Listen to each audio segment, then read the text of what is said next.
Hello student, आज हम discuss करेंगे पेयर प्रोडक्शन। तो पहला क्वेश्चन यही है कि क्या ये पॉसिबल है कि जब हम किसी रेडिएशन को किसी मटेरियल पर डालें तो वहां से इलेक्ट्रॉन प्रोड्यूस हो। हाँ, क्यों?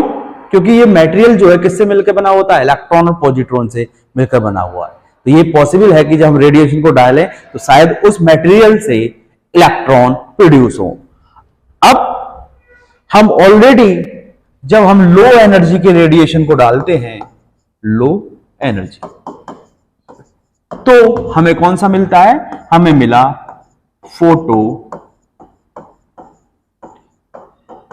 Photo electric effect. जब हम मीडियम एनर्जी की रेडिएशन इंसिडेंट करें, मीडियम एनर्जी के रेडिएशन को इंसिडेंट करते हैं किसी मटेरियल पर, तो हमें क्या मिलता है?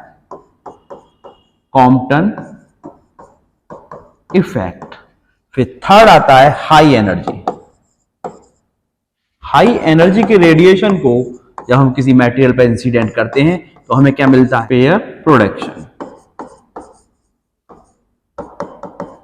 पेयर प्रोडक्शन क्या है, कितनी एनर्जी होती है, इसका डिस्कस करेंगे। तो जब हम किसी फोटोन, हाई एनर्जी फोटोन को किसी न्यूक्लियस के ऊपर इंसिडेंट करते हैं, हाई एनर्जी फोटोन को हमने क्या किया? रेडिएशन को एक न्यूक्लियस के ऊपर इंसिडेंट किया, तो हमें एक इलेक्ट्रॉन मिला और एक क्या मिलता है? पॉजिट्रॉन मिलता है। जब हम हाई एनर्जी रेडिएशन को किसी न्यूक्लियस के ऊपर इंसिडेंट करते हैं तो हमें दो पार्टिकल मिले, एक इलेक्ट्रॉन मिला और एक पॉजिट्रॉन मिला। इसी को हम बोलते हैं पेयर प्रोडक्शन। अगर मैं आइंस्टीन मास एनर्जी की बात करूं, E = mc², यानी कि एनर्जी इज कन्वर्टेड इनटू मास। तो पेयर प्रोडक्शन हमें एक्सपेरिमेंटली वेरीफाई करता है आइंस्टीन मास एनर्जी रिलेशन को, कि एनर्जी है, रेडिएशन है, तो रेडिएशन से क्या मिलेगा? हमें मास मिलेगा। तो यहां पर भी हमने एनर्जी को यूज किया, रेडिएशन h न्यू एनर्जी के रेडिएशन को न्यूक्लियस के ऊपर डाला और हमें क्या मिले? एक इलेक्ट्रॉन मिला और एक पॉजिट्रॉन मिला। अब कितनी एनर्जी होगी? इसमें हम कंजर्वेशन ऑफ मोमेंटम होता है, वो कैसे होता है? क्या न्यूक्लियस जरूरी है? न्यूक्लियस क्यों जरूरी है? इस सब का डिस्कशन अब आगे करेंगे। तो अगर मैं पेयर प्रोडक्शन की बात करूं तो पेयर प्रोडक्शन को हम कैसे डिफाइन करेंगे? When a gamma ray strike a metal and a pair of particle are produce which one are electron and one is positron, this process of interaction can take place only when the energy of gamma photon is equal to or more than 1.02 mega electron volt. ये हम prove करेंगे कैसे energy आती है, ठीक है। और किस तरह से लिख सकते हैं कि when a gamma ray having energy 1.02 mega electron volt pass near the nucleus, then they interact with the electromagnetic field which is around the nucleus and they produce electron and positron. तो यानी कि gamma ray गया कहां? Metal पर, और हमें क्या मिल गया? एक इलेक्ट्रॉन मिल गया और एक पॉजिट्रॉन मिल गया, ठीक है। और यहां पर एंटी न्यूट्रिनो भी मिलते हैं, ठीक है भाई। ये एंटी न्यूट्रिनो किसके काम आते हैं? तो ये आते हैं बैलेंस करने के लिए मैग्नेटिक मोमेंट को। इसको जब हम न्यूक्लियर डिस्कस करेंगे उसमें बात करेंगे कि मैग्नेटिक मोमेंट क्या होता है। तो एंटी न्यूट्रिनो यूज करते हैं हम मैग्नेटिक मोमेंट को कंट्रोल करने के लिए, ठीक है भाई। तो यहां पर गामा रेडिएशन जब मेटल से इंटरेक्ट करता है तो हमें मिलते हैं इलेक्ट्रॉन एंड पॉजिट्रॉन। और गामा रेडिएशन की एनर्जी कितनी होनी चाहिए? 1.02 मेगा इलेक्ट्रॉन वोल्ट या उससे ज्यादा, ठीक है भाई। इसमें यही है कि एक गामा, सिंपल एक फोटोन भी आपका इलेक्ट्रॉन और पॉजिट्रॉन को प्रोड्यूस कर सकता है। क्लियर है? आगे मैं बात करूं कंजर्वेशन ऑफ एनर्जी की। कंजर्वेशन ऑफ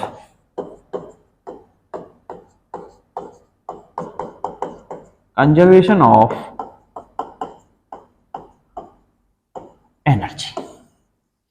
तो अगर मैं फोटोन की बात करूं तो टोटल एनर्जी मेरी E है, लेफ्ट हैंड साइड में gamma equal to electron positron plus electron plus antineutrino, ठीक है।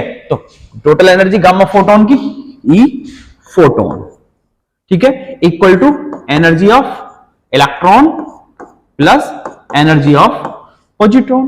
कंजर्वेशन लॉ कहती है लेफ्ट हैंड साइड में फोटोन की एनर्जी इक्वल टू इलेक्ट्रॉन की एनर्जी और पॉजिट्रॉन की एनर्जी। इसको मैंने मान ली है, ये फोटोन की लाइट पार्टिकल की एनर्जी कितनी होती है, h न्यू। अगर मैं एनर्जी की बात करूं तो एनर्जी क्या होती है आपकी, kinetic energy plus rest mass energy. तो ई तो काइनेटिक एनर्जी क्या हो जाएगी, K minus plus M naught सी स्क्वायर प्लस पॉजिट्रॉन के लिए kinetic energy plus M naught सी स्क्वायर। तो एच न्यू इक्वल टू यानी कि energy of photon equal to कितनी आ जाएगी आपकी, at 2 M naught C square, M naught C square 2 M naught C square plus kinetic energy of electron plus kinetic energy of positron. यानी कि photon की कितनी एनर्जी चाहिए कि जिससे ये इलेक्ट्रॉन और पॉजिट्रॉन प्रोड्यूस हो जाए। तो ये तो काइनेटिक एनर्जी में आ गया, जो इलेक्ट्रॉन और पॉजिट्रॉन काइनेटिक एनर्जी को गेन करेंगे, तो ये कितनी होनी चाहिए, 2 एम नॉट सी स्क्वायर।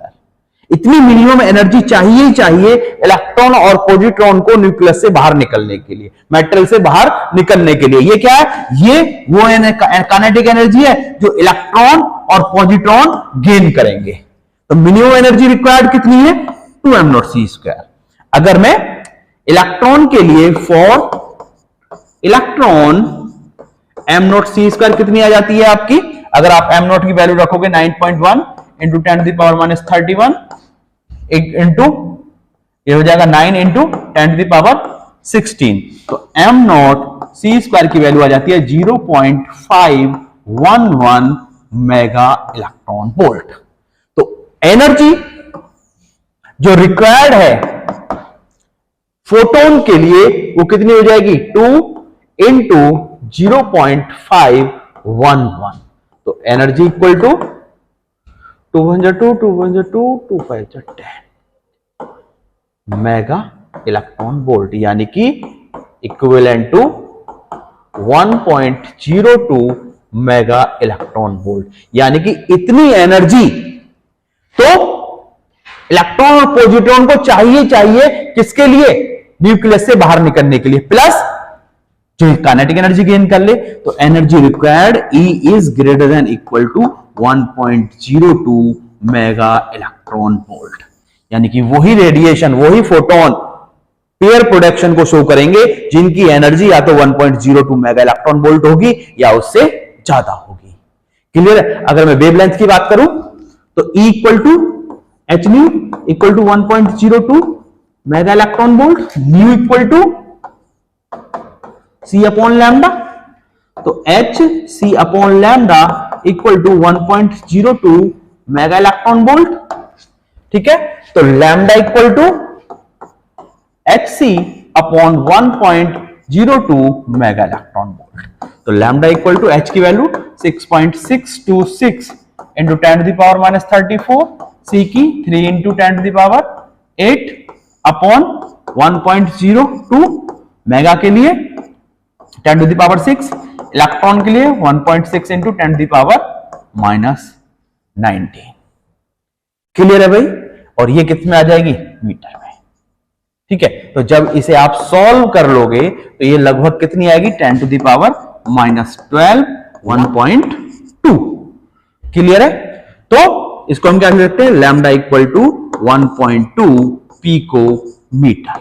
तो यानी कि 1.2 पिकोमीटर किसके लगभग वेवलेंथ किसकी होती है, या 1.2 इंटू 10⁻12 किसके लिए आती है, गामा रेडिएशन के लिए।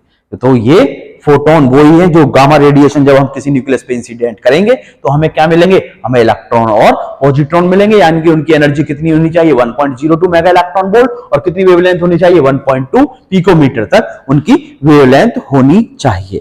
क्लियर है भाई। अब मैं बात करता हूं conservation of momentum. Conservation of momentum, या फिर एक क्वेश्चन भी आता है कि न्यूक्लियस क्यों रिक्वायर्ड है फॉर पेयर प्रोडक्शन। वो कहां से प्रूफ करते हैं हम? कंजर्वेशन ऑफ मोमेंटम से, कि न्यूक्लियस की रिक्वायरमेंट क्यों है? पेयर प्रोडक्शन के लिए। तो कंजर्वेशन ऑफ मोमेंटम की बात करूं तो मोमेंटम हमारा कितना हो, मोमेंटम एनर्जी की बात करें पहले, एनर्जी कितनी होती है? mc²। इसको मैं क्या लिख सकता हूं? 2 gamma m0 c²। m is gamma m0, relativistically m is gamma m0। तो इसको लिख सकता हूं total energy of photon equal to energy of electron plus energy of positron. तो total energy of photon is, ये 2 कहां से आ गया? Gamma m0 c², gamma m0 c² plus gamma m0 c²। तो टोटल एनर्जी ऑफ फोटोन हमारी कितनी आ गई? 2 gamma m0 c², equation number 1। अब मैं कंजर्वेशन ऑफ मोमेंटम अप्लाई करूं तो मोमेंटम कितना होता है आपका? P equal to mv। m equal to gamma m0, तो कितना हो जाएगा? Gamma m0 v। ठीक है भाई। अब चूंकि मोमेंटम वेक्टर क्वांटिटी है तो ये फोटोन जा रहा है, यहां न्यूक्लियस है, इधर पॉजिट्रॉन गया, इधर इलेक्ट्रॉन गया, इधर पॉजिट्रॉन गया, और मान लिया दोनों ही थीटा एंगल पर जाते हैं। ठीक है, और ये आपका फोटोन हो गया। ठीक है। अब अलोंग एक्स एक्सिस बात करें तो एक्स एक्सिस के अलोंग ये वाला मोमेंटम कितना हो जाएगा? इसका Pe cos थीटा, और ये कितना हो जाएगा आपका? Pe cos theta. ठीक है। तो momentum of photon, momentum of photon कितना हो जाएगा आपका? यहां से मोमेंटम ऑफ फोटोन कितना हो जाएगा? Pe cos theta plus Pe cos theta. तो momentum of photon equal to कितना हो गया? 2 Pe cos थीटा। हमने along X axis, along X axis conservation of momentum लगा दी। Conservation momentum before collision equal to momentum after collision. से पहले photon है, फोटोन का मोमेंटम कितना होगा? P मान लिया, और कॉलिजन के बाद इलेक्ट्रॉन का मोमेंटम कितना हो जाता है? Pe cos थीटा, और इसका Pe cos थीटा। तो Pe cos theta plus Pe cos theta, तो 2 Pe cos थीटा। P जो है वो कितना है? Gamma m0 b। तो momentum of photon equal to कितना हो गया? 2 gamma m0 v cos theta. ठीक है भाई। अब अगर मैं मोमेंटम की बात करूं और एनर्जी और मोमेंटम में रिलेशन क्या होती है? E equal to P C photon के लिए। तो फोटोन का मोमेंटम कितना हो जाएगा? E बाई सी। ठीक है। तो E एनर्जी किसकी है? फोटोन की। तो E P upon c equal to 2 gamma m0 v cos theta. तो E P इक्वल टू कितना आ गया? 2 gamma m0 c into v cos theta. ठीक है। मैंने क्या किया? c से मल्टीप्लाई कर दी राइट हैंड साइड में और c से डिवाइड कर दिया। तो क्या आ गया? 2 gamma m0 c² v by c into cos theta. मैंने ये क्यों किया? क्योंकि इक्वेशन 1 को देखोगे आप, अगर आप इक्वेशन 1 को देखोगे तो इक्वेशन 1 में ईपी जो है वो कितनी है? 2 गामा m0 c²। ईपी जो है कितनी है? 2 गामा m0 c²। तो इसको 2 गामा m0 c² बनाने के लिए मैंने इसमें c से मल्टीप्लाई कर दिया और c से डिवाइड कर दिया। ये भी क्या आ गया? यहां से एनर्जी ऑफ फोटोन आ गई। क्लियर है भाई? तो since b by c less than 1, भाई वेलोसिटी कुछ भी हो c से तो कम ही होगी, तो इसकी वैल्यू कितनी आएगी? लेस देन 1 होगी। And cos theta is also less than 1, तो EP लेस देन हो जाएगी 2 gamma m0 c²। Equation number 2। और इक्वेशन 1 क्या कहती है? इक्वेशन 1 कहती है EP equal to 2 gamma m0 c²। यानी कि एक बार इक्वेशन कह रही है कि energy of photon is 2 gamma m naught C square, और यहां से कह रही है एनर्जी ऑफ फोटोन जब कंजर्वेशन ऑफ मोमेंटम लगाते हैं तो E P equal to 2 gamma m naught C square. जबकि अगर कोई भी सिस्टम है नेचर में तो कंजर्वेशन ऑफ एनर्जी और कंजर्वेशन ऑफ मोमेंटम को फॉलो करना चाहिए, लेकिन यहां पर मोमेंटम फॉलो नहीं हो रहा है। एक इक्वेशन कह रही है एनर्जी कंजर्वेशन ऑफ एनर्जी से energy of photon is 2 gamma m naught C square, conservation of momentum से एनर्जी ऑफ फोटोन कहती है 2 less than 2 gamma m naught सी स्क्वायर। यानी कि ये जो एक्स्ट्रा एनर्जी है ये एनर्जी कहां जा रही है? जब हम किसी फोटोन को न्यूक्लियस पर डाल रहे हैं, न्यूक्लियस पे इंसिडेंट किया तो इलेक्ट्रॉन और पॉजिट्रॉन काइनेटिक एनर्जी को गेन करेंगे। तो ये वापस कुछ, जब एक पार्टिकल है रेस्ट में है और जब एक एनर्जी को गेन करेगा तो कुछ एनर्जी पीछे को देगा। इस कारण से जो एनर्जी में डिक्रीमेंट चेंज आ रहे हैं, कमी आ रही है, वो कौन, जो इंक्रीमेंट हुए वो कौन एब्जॉर्ब कर लेगा? ये न्यूक्लियस एब्जॉर्ब कर लेगी, और न्यूक्लियस एब्जॉर्ब कर लेगी तो ये फिर से क्या हो जाएगा? E P equal to 2 gamma m naught C square. इसलिए ही न्यूक्लियस पेयर प्रोडक्शन में जरूरी है। फ्री स्पेस में पेयर प्रोडक्शन नहीं हो सकता क्योंकि हम कंजर्वेशन ऑफ मोमेंटम को नहीं दिखा सकते। अगर कंजर्वेशन ऑफ मोमेंटम फुलफिल करना है तो आपको न्यूक्लियस की रिक्वायरमेंट है। फ्री स्पेस में नहीं होगा। जो काइनेटिक इलेक्ट्रॉन और पॉजिट्रॉन की बैककॉइल एनर्जी है, पीछे को जो एनर्जी दे रहे हैं थोड़ी सी, वो कौन एब्जॉर्ब करेगा? वो एब्जॉर्ब करेगा आपका न्यूक्लियस। इसलिए न्यूक्लियस की रिक्वायरमेंट है। फ्री स्पेस में हम पेयर प्रोडक्शन को प्रोड्यूस नहीं कर सकते। सी, अगर मैं कंजर्वेशन ऑफ चार्ज की बात करूं तो gamma equal to electron plus positron plus antineutrino. ठीक है भाई, तो इसका टोटल चार्ज 0। यहां पर चार्ज कितना हो गया? Total charge 0। तो कंजर्वेशन ऑफ चार्ज को भी ये फुलफिल करता है। तो इसका मतलब क्या है कि सिर्फ एक ही इलेक्ट्रॉन या एक ही पॉजिट्रॉन पेयर प्रोडक्शन में प्रोड्यूस नहीं होगा, दोनों एक साथ प्रोड्यूस होंगे, इलेक्ट्रॉन भी और पॉजिट्रॉन भी। अगर हम कहें कि हम सिर्फ इलेक्ट्रॉन को प्रोड्यूस करें तो वो पॉसिबल नहीं है। हमारे लिए इलेक्ट्रॉन और पॉजिट्रॉन का पेयर ही प्रोड्यूस होगा for the follow conservation of charge, नहीं तो हमारी कंजर्वेशन ऑफ चार्ज फॉलो नहीं होगा। कंजर्वेशन ऑफ चार्ज फॉलो करने के लिए इलेक्ट्रॉन और पॉजिट्रॉन का पेयर ही प्रोड्यूस होगा इन पेयर प्रोडक्शन। ठीक है भाई, इसके इंपोर्टेंट पॉइंट डिस्कस कर लेते हैं कि क्या क्या इंपोर्टेंट पॉइंट होंगे पेयर प्रोडक्शन के।